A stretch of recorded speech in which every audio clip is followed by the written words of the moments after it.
History of Islam. The history of Islam concerns the political, social, economic and developments of Islamicate civilization. Most historians believe that Islam originated in Mecca and Medina at the start of the 7th century CE, approximately 600 years after the founding of Christianity. Muslims, however, believe that it did not start with Muhammad, but that it was the original faith of others whom they regard as prophets, such as Jesus, David, Moses, Abraham, Noah and Adam. In 610 CE, Muhammad began receiving what Muslims consider to be divine revelations. Muhammad's message won over a handful of followers and was met with increasing opposition from Meccan notables. 6. In 622, a few years after losing protection with the death of his influential uncle Abu Talib, Muhammad migrated to the city of Yathrib, now known as Medina. With Muhammad's death in 632, disagreement broke out over who would succeed him as leader of the Muslim community during the Rashidun Caliphate. By the 8th century, the Umayyad Caliphate extended from Iberia and southern Italy in the west to the Indus River in the east. Polities such as those ruled by the Umayyads in the Middle East and later in Iberia, Abbasids, Fatimids, and Mamluks were among the most influential powers in the world. The Islamic Golden Age gave rise to many centers of culture and science and produced notable astronomers, mathematicians, physicians and philosophers during the Middle Ages. By the early 13th century, the Delhi Sultanate conquered much of the northern Indian subcontinent, while Turkic dynasties like the Sultanate of Rum and Artukids conquered much of Anatolia from the Byzantine Empire throughout the 11th and 12th centuries.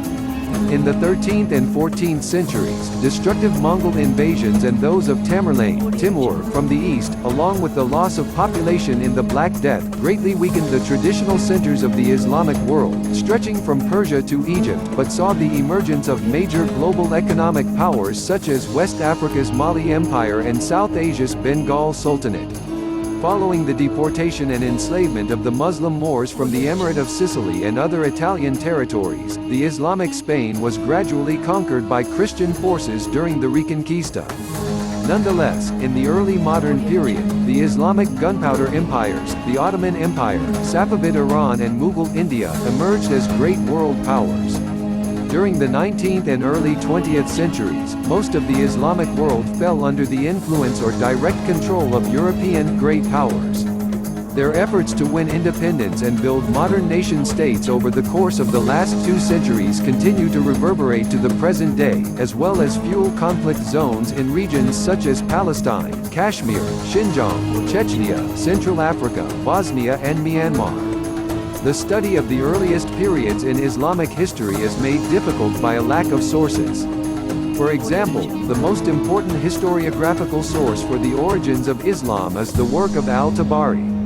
While al-Tabari was an excellent historian by the standards of his time and place, use of his work as a source is problematic for 2 reasons.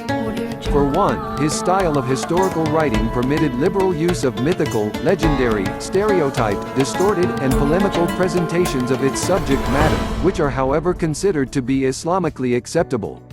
Second, al-Tabari's descriptions of the beginning of Islam post-date the events by a large amount of time, al-Tabari having died in 923. Differing views about how to deal with the available sources has led to the development of 4 different approaches to the history of early Islam. All 4 methods have some level of support today.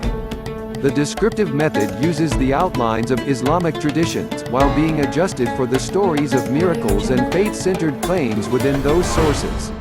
Edward Gibbon and Gustav Weil represent some of the first historians following the descriptive method. On the source-critical method, a comparison of all the sources is sought in order to identify which informants to the sources are weak and thereby distinguish spurious material. The work of William Montgomery Watt and that of Wilford Madelung are 2 source-critical examples.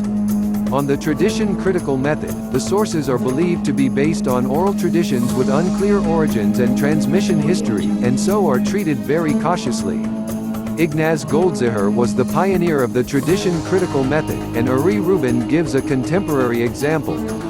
The skeptical method doubts nearly all of the material in the traditional sources, regarding any possible historical core as too difficult to decipher from distorted and fabricated material. An early example of the skeptical method was the work of John Wansbrough. Nowadays, the popularity of the different methods employed varies on the scope of the works under consideration. For overview treatments of the history of early Islam, the descriptive approach is more popular. For scholars who look at the beginnings of Islam in depth, the source-critical and tradition-critical methods are more often followed. After the 8th century, the quality of sources improves. Those sources which treated earlier times with a large temporal and cultural gap now begin to give accounts which are more contemporaneous, the quality of genre of available historical accounts improves, and new documentary sources, such as official documents, correspondence and poetry, appear. For the time prior to the beginning of Islam, in the 6th century, sources are superior as well, if still of mixed quality. In particular, the sources covering the Sasanian realm of influence in the 6th century are poor, while the sources for Byzantine areas at the time are of a respectable quality, and complemented by Syriac Christian sources for Syria and Iraq. If you like our video, subscribe our channel. And click on the bell icon for instant videos. Like our page on Facebook Hangama.